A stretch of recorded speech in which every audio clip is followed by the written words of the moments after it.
More now on one of today's big stories. Washington Redskin coach Mike Shanahan responding and saying he is not rushing to judgment when it comes to reports that wide receiver Santana Moss is linked to a Canadian doctor who has been charged with smuggling and supplying human growth hormone. The Buffalo News first reported that Moss has received treatment from Dr. Anthony Galea and is the unidentified Washington player mentioned in an affidavit released after Galea was charged on Tuesday. Santana Moss is 31. He revealed at minicamp that he recently had arthroscopic knee surgery. If these reports are proven true, Moss would likely be suspended by the NFL. I've been in this league for 25 years. I've had so many of these things happen.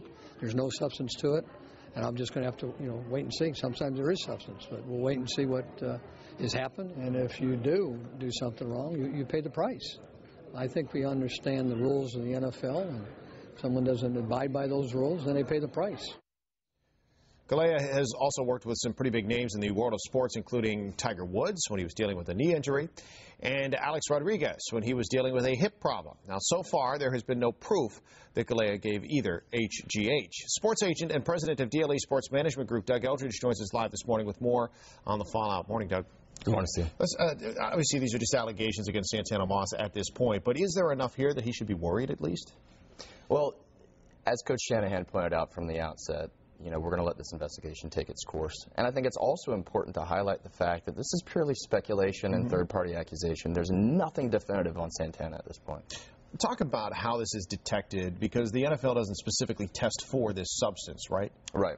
And that's kind of a complicating factor in Santana's case. The NFLPA and the NFL Owners Association, through the collective bargaining agreement, agreed that urine testing would be appropriate. But unfortunately for substances like HGH, there's not a reliable urine test. There's only blood testing. But because blood testing was not approved and specified by the collective bargaining agreement, at this point, there's no definitive and discernible means to detect HGH among NFL athletes. Now, does that mean that Santana Moss has nothing to worry about, or is there a chance that just by association there could be some type of punishment handed out down the line? Well, even though I said from the outset that it's important that we pump the brakes, as Coach Shanahan indicated, and highlight this as merely accusation, that doesn't mean that Santana doesn't have something to be worried about. First of all, the NFL has the discretion to be able to discipline players without a positive drug test. We saw it in 2007 when Rodney Harrison admitted to the commissioner that he had previously used HGH. And Commissioner Goodell came into office with an intention of cleaning up the NFL of sorts, as he said in the past, and he's been very forthright in his discipline.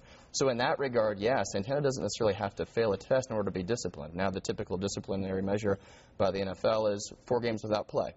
And that 4 games, like I said, will come with or without a positive drug test. But there has to be a compelling amount of evidence indicating that he had used performance-enhancing drugs. Which at this point we don't have. Absolutely. Not at all. You mentioned Rodney Harrison and that he admitted that. So often we've heard lately in the world of sports and in other places, the admission usually doesn't come until after that evidence is overwhelming. Sure. If, and of course we're just putting it out there, if Santana Moss had been involved in some type of this activity, would it be better for him, and you're a sports agent, so this is how you handle things, would it be better for him to just come clean now and say, yeah, this is the deal, this is what happened, or to wait for the whole investigation to play out? Well, I think that's the intersection of the law, because this is on a federal schedule at this point, and also the ambit of the NFL drug policy and, what I've often referred to as the court of public opinion, and that is, quite frankly, the PR battle that's involved with this. If, in fact, your client is guilty, there's 2 schools of thought. One is to let the behind-the-scenes federal investigations run their course and then comment at an appropriate time, or, depending on quite frankly, the amiability of prosecutors in your own governing body, to come out up front and say, listen, this is what I did. This is the extent to which I did it. This is what is true. This is what is not true.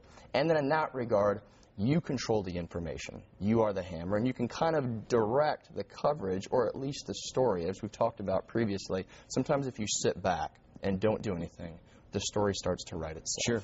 And at that point, you have to retroactively go back and try and correct incorrect facts, or simply speculation and innuendo, which, as we said from the outset, is really the hardest thing to address whatsoever, because there's no source and there's no proof. You're chasing shadows. We've already heard from some members of the Redskins, that have said, look, we kind of frown on this. If one of our teammates is doing something like this, then, they might be looked at differently in the locker room. But when you're looking at football and you're looking at a very popular athlete in football, does this court of opinion hold up so much? Would people really be that shocked that this happens? Would people turn their backs on somebody like this because of an allegation of taking a human growth hormone?